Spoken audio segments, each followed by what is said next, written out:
নমস্কাৰ জুন্টি ব্লগছৰ সমূহ বন্ধু বান্ধৱীসকলক স্বাগতম জনাইছোঁ।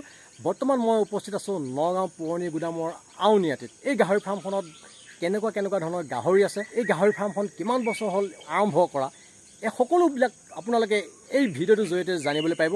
মাত্ৰ এটা ৰিকুৱেষ্ট, যদিহে ভিডিঅ'টো চাই ভাল পাইছে তেনেহ'লে লাইক কমেণ্ট ছাবস্ক্ৰাইব কৰিবলৈ একেবাৰে নাপাহৰিব। দাদা আপোনাৰ পৰিচয়টো দিব। মোৰ নাম শ্ৰী নৃপেন বৰা, ঘৰ আউনীআটী পুৰণি গুদামত।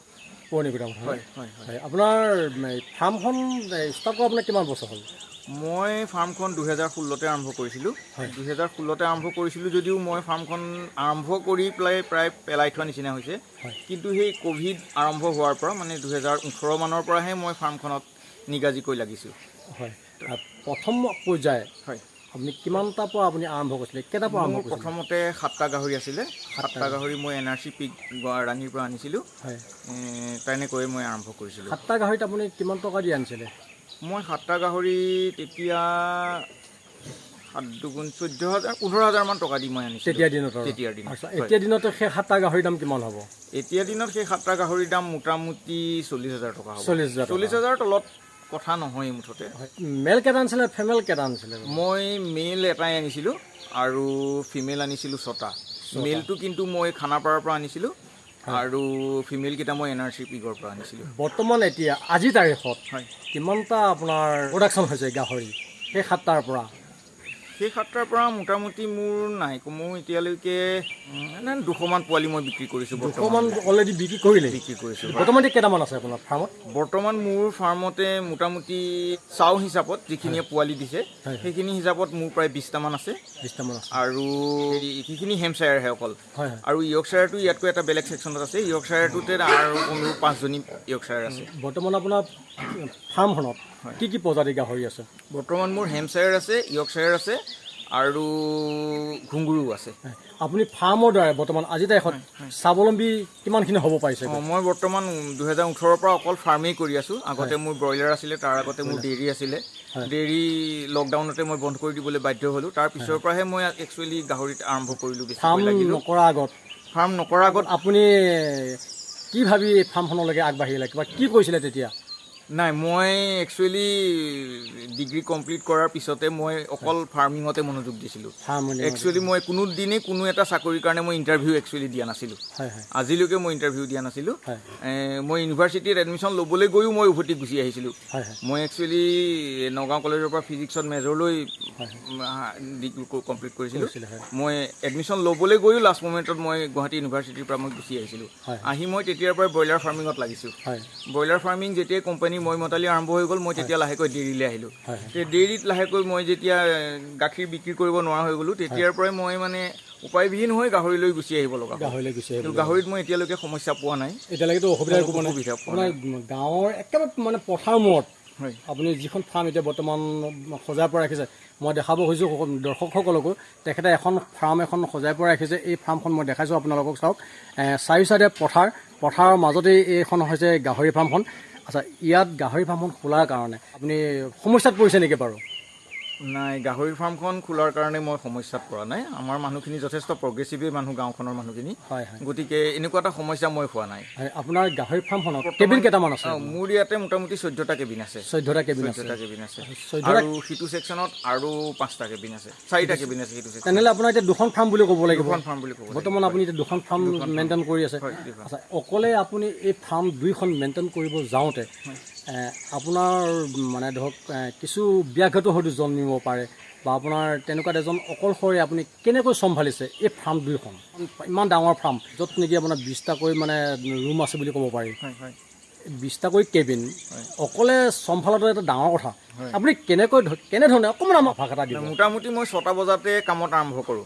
6টা বজাত কাম আৰম্ভ কৰি মই ধৰক আকৌ 2টা বজাত মই ল'ৰা স্কুলৰ পৰা আনিবলৈও যাব লাগে। সেইটো কামো মই কৰোঁগৈ। গতিকে মই 6টা মানৰ পৰা কাম আৰম্ভ কৰি মোটামুটি ৰাতি 8টামান বজালৈকে মই কাম কৰোঁ। আৰু কাম কৰা মানুহ মোটামুটি নাৰাখাৰ প্ৰথম কাৰণ হ'ল যে যিটো ASFৰ সমস্যা হৈ আছে, কাম কৰা মানুহ ইয়াত মোটামুটি নিজাববীয়াকৈ মানে সদায় নাথাকে। সদায় মানুহ হাজিৰা মানুহ আহিব লগা হয়, বাহিৰৰ পৰা আহে, সোমাই কৰে। গতিকে ASFৰ সমস্যাটোৰ কাৰণেই কোনো কাম কৰা মানুহ ৰখা নাই। কষ্ট হয় আৰু, কিন্তু উপায়ো নাই। উপায় নাই হয় বৰ্তমান গাহৰিক কি দানা দি আছে মই সিহঁতক অকল মানে ৰেডিমেড দানাটোৱে দিওঁ মই গডৰেজৰ দানাই ইউজ কৰোঁ হয় আপোনাৰ যিটো আমাৰ লোকেল দানা এইটো আপুনি প্ৰস্তুত কৰে নে বাৰু নাই লোকেল দানাটো মই প্ৰস্তুত নকৰোঁ আচ্ছা আপোনাৰ লোকেল দানাটোৰ ওপৰত বেছি প্ৰডাকশ্যন হয়নে নে আপোনাৰ যিটো গডৰেজ ফিড আপোনাৰ বজাৰৰ যিটো দানা সেইটোত আপোনাৰ বেছি প্ৰডাকশ্যন নাই লোকেল দানাটো আপোনাৰ অকল আপুনি ফেটেনিঙৰ কাৰণেহে ইউজ কৰিব পাৰে মই যিটো দেখিছোঁ কিন্তু লোকেল দানাটো ইউজ কৰিলে আপোনাৰ পোৱালিৰ প্ৰডাকশ্যনৰ সংখ্যাটোও কমি যায় আৰু বছৰেকত তেনেকৈ 2 বছৰত 5টা গ্ৰুপ উঠিব লাগে সেইটোও নহয়গৈ 2 বছৰত আপুনি খুব বেছি 3টামান গ্ৰুপহে কৰিব পাৰে আৰু পোৱালিৰ সংখ্যাও খুব বেছি 7টা 8টা এনেকুৱাকৈ থাকে কিন্তু গডৰেজ ফিড বা তেনেকুৱা ৰেডিমেড ভাল দানা ইউজ কৰিলে আপুনি মোটামুটি 16টামানলৈকেও মই পোৱালি পোৱাৰ মোৰ মানে নজিৰ আছে এটা গাহৰি আপোনাৰ কম দিনত কিমান কেজিলৈ আপুনি দানা খুৱাই বেছি উৎপাদন কৰিব পাৰে নাই মইতো ডাঙৰ হোৱাৰ পিছত গুড়াৰ ফিড দিয়াৰ পৰা মই 2 কেজিকৈ দানা দিওঁ সিহঁতক ডেইলি 2 কেজিকৈ দানা দিওঁ আৰু প্ৰেগনেণ্ট অৱস্থাত মই 2.5 কেজিমানকৈ দানা দি লাষ্টৰ দিনকেইটাত প্ৰায় 3 কেজিমানকৈ দানা দিওঁ আৰু সেইটো ডিপেণ্ড কৰে গাহৰিজনীৰ স্বাস্থ্যটো কেনেকুৱা কিমান ডাঙৰ গাহৰি কেতিয়াবা তাতকৈ বেছিও দিব লগা হয় আৰু পোৱালি জগাৰ পিছত 5 কেজিলৈকেও দানা দিয়াৰ মানে প্ৰয়োজন হয় আপোনাৰ ফাৰ্মখন আপোনাৰ নিৰ্মাণ কৰোঁতে কিমান টকা খৰচা হৈছিলে মোৰ ফাৰ্মখন এইখিনি নিৰ্মাণ কৰোঁতে মোৰ সম্পূৰ্ণ 4 লাখ টকা খৰচ হৈছিল 4 লাখ টকা সম্পূৰ্ণ আপোনাৰ এই 4 লাখ টকাটো আপুনি নিজৰ পকেটৰ ধৰণে দি নে চৰকাৰৰ ফালৰ পৰা আপুনি সহায় নাই চৰকাৰৰ সহায় পোৱা নাই নিজৰ পকেটৰ ধৰণে দি হয় দাদা আপোনালৈ মই বহুত ধন্যবাদ জ্ঞাপন কৰিছোঁ আৰু আপোনাৰ ফালৰ পৰা আমাৰ যিখিনি নতুন প্ৰজন্ম বৰ্তমান ওলাই আছে ফাৰ্মিঙৰ ক্ষেত্ৰত আপুনি কি বুলি ভাবে বাৰু তেওঁলোকে এনেকুৱা এখন ফাৰ্ম কৰিলে তেওঁলোকে ভাল ছাকচেছ হ'ব পাৰিবনে নোৱাৰিব আপুনি এষা ক'ব ছাকচেছ হ'ব পাৰিব কিন্তু যে ফাৰ্মখন আজিয়ে কৰি কাইলৈ মই বাদ দি দিম বা অলপ লোকচান হ'ল গতিকে মই এৰি দিম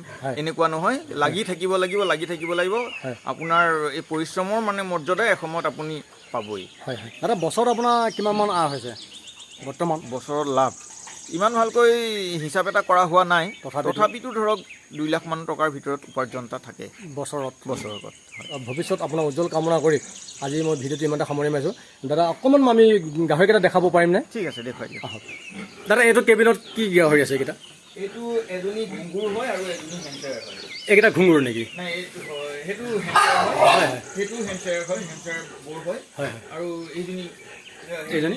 এজনী ঘুংগুৰ হয় এইটো এইকেইটা কিমান কেজিমান হ'ব এইটোতো মোটামুটি 1.5 কুইণ্টেলমান হ'ব 1.5 কুইণ্টেলমান হ'ব হয় দাদা এইকেইটা পোৱালি কিমান দিন হৈছে এইকেইটা পোৱালি 5 দিন হৈছে এইজনী নতুন এটা জাত হয় এইটো মই NRCPৰ পৰা আনিছোঁ এইজনী নামেই এই জাতটোৰ নামেই হ'ল ৰাণী এই ৰাণী বুলি কয় তাই এই জাতটোৰ নামেই হ'ল ৰাণী একেবাৰে নতুন কিন্তু ভাৰতত একেবাৰে নতুন এওঁলোকৰ নিজা ৰিচাৰ্চ নতুনকৈ আহিছে নেকি এইটো নতুন ৰিচাৰ্চৰ প্ৰডাকশ্যন ক'ৰ পৰা আনিছিলে এইটো ৰাণীৰ পৰা আনিছোঁ মই ৰাণী নামেই তাইৰে আৰু ৰাণীৰ পৰা আমাৰ যিটো মানে নেশ্যনেল ৰিচাৰ্চ চেণ্টাৰ আছে ৰাণীতে গুৱাহাটীত তাৰ পৰা আনিছোঁ